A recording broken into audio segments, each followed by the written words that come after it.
اللقاء الاخير تحديدا. ناصر منسي بينزل بيسجل هدف الفوز، انس وائل نزل برضه، اعتقد ان هو غير الشكل وخد فرصه كبيره.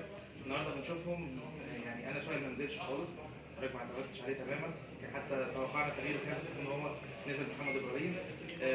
شفنا ناصر منسي بينزل برضه في الشوط الثاني، توقعنا ان هو يبتدي اللقاء. فيعني في بعض العناصر يعني كان عليها علامه استفهام في الاختيارات ولا دخولهم في الاختيار، سواء بدايه اللقاء او ما شاركوش خالص زي انس. طيب يعني النهارده احنا عارفين ان احنا بنلعب فريق كويس، يعني فريق على مستوى الجاهزيه وده اللعب يعني هيبقى فيه كتير. ناصر بقى له فترات طويله ما بيشاركش، بتحاول ترجعه واحده واحده وده مهم ليه، لانه يعني في الفترات الاخيره كان اللي بيشارك بشكل اساسي هو عمرو ماشي برضه بشكل كويس، وده راجع من سفر برضه كان ماشي بشكل كويس.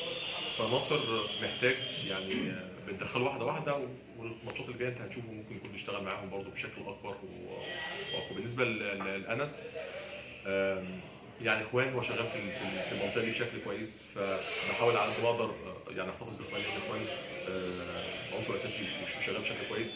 انس على قد ما بقدر ما بحاولش اشيله يعني توقيتات كبيره في الناحيه اللي هو ما بيلعبش فيها، بديله توقيتات اقل شويه بحيث ان انا لما هعتمد عليه هعتمد في مكانه عشان برضه يظهر بشكل افضل يعني. حد يا جماعه عمر؟ اخوان مزيرة جماهير الزمالك بتقول عليه دايما انه يغير الشكل مع نادي الزمالك.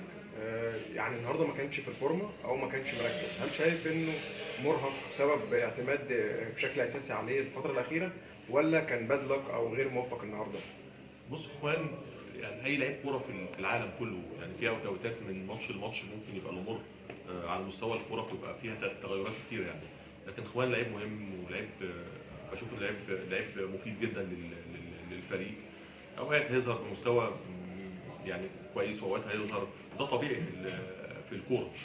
ولو كان يعني بشوفه من اهم اللعيبه اللي دخلت مصر في الفتره الاخيره بالنسبه للاخوان يعني. ولكن انا بقول لك النهارده على مستوى البطولات انا بشوف ان دي من اسوء المباريات اللي انا لعبتها مع الزمالك يعني. شكرا كابتن. النهارده كابتن توفيق كمان. معظم الاساسيين يعني 3/4 اللعيبه اللي موجوده شاركوا بيلعبوا بشكل اساسي. هل نادي الزمالك كابتن بعد الفوز بالمباراه اللي فاتت حضرتك كنت حاطط استراتيجيه ان انت تكسب البطوله، ولا يعني ما شفتش ان نادي الزمالك واضح في القصه دي؟ بيراميدز مثلا شارك بالشباب، النادي الاهلي كان واضح قال لك هنجرب ونطلع لعيبه نستخدمهم للفريق الاول. نادي الزمالك شارك في ال3 مباريات بمعظم الاساسيين. الاداء يعني حضرتك قلت النهارده، فالاستراتيجيه الخاصه بنادي الزمالك النهارده او فيما بعد، هل هتلجأ للناشئين ولا هتكمل في الاساسيين؟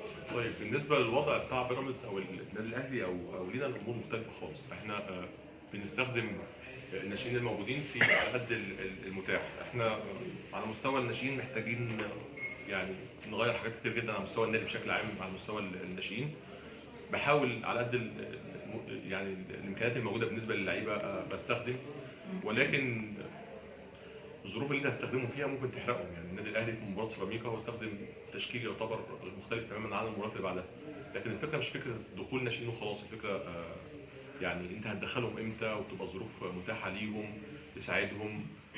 زي ما انت بتشوف من المباراه الثانيه لما بيحصل في دخول بكم تبقى الامور صعبه شويه، فمش عايز احمل منهم يعني مشاكل كتيره ممكن نكون بنمر بيها، خصوصا في الفتره دي احنا محتاجين مكاسب ورا بعضها عشان خاطر الفريق يستقر شويه، الامور تهدى شويه جوه الفريق وحوالين الفريق يعني. فده اللي انا بفكر فيه.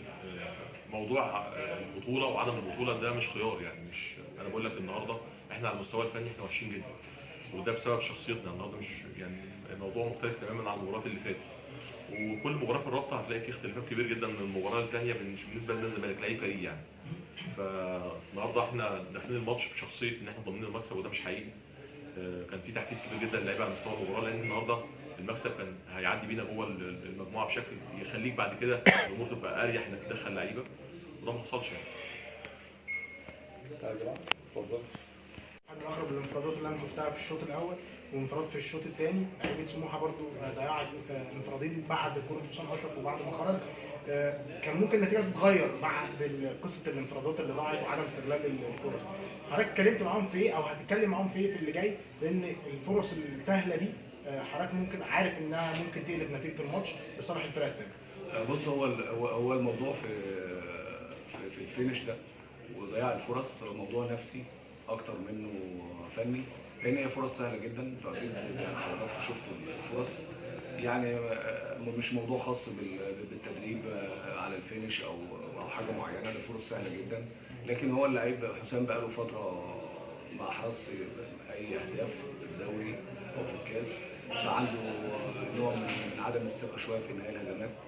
انا كلمته وقلت له طول ما انت شايف اكيد هتضيع تاني، لان المهاجم ما هو الا ثقه في المقام الاول.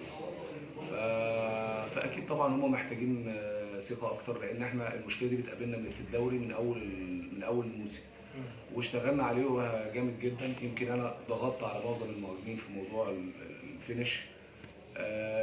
حسيت النهارده ان الضغط ده ممكن يكون عمل عندهم نوع من الخوف ان هو يضيع، فاصبح معرض ان هو يضيع. انا اكيد الفتره اللي جايه هشتغل على الموضوع بشكل نفسي اكتر، وان شاء الله الامور تتحسن في الماتشات اللي جايه ان شاء الله.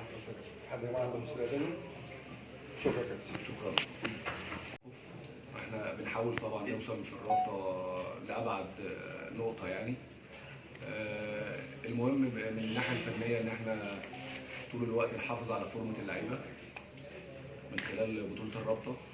عندنا ماتش مهم في دور 16 كاس مصر، بنحاول نعمل روتيشن طبعا ما بين اللعيبه، مش كل اللعيبه خلال المباريات بتاعت الرابطه، خاصه ان في كاس كمان.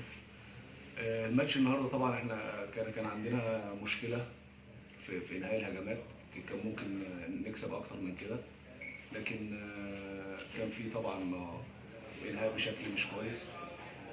الموضوع ما كانش خاص بالتوفيق ولا حاجه، لكن اكيد النهارده طبعا بشكر اللعيبه كلها، بذلوا جهد كبير جدا في الماتش، قدروا ينفذوا معظم التعليمات الفنيه اللي احنا قدمناها لهم قبل الماتش يعني. فطبعا الحمد لله على كل حال، واكيد نبدا نفكر في اللي جاي. في حد يا جماعه في الصف الاول هيسال؟ الصف الثاني؟ كابتن مبروك على الفوز. النهارده كمان سوء استخدام الفرص اللي اتيحت للاعيبه سموحه، زي ما حضرتك ذكرت كان ممكن تكسب اكتر من كده. اسامه اشرف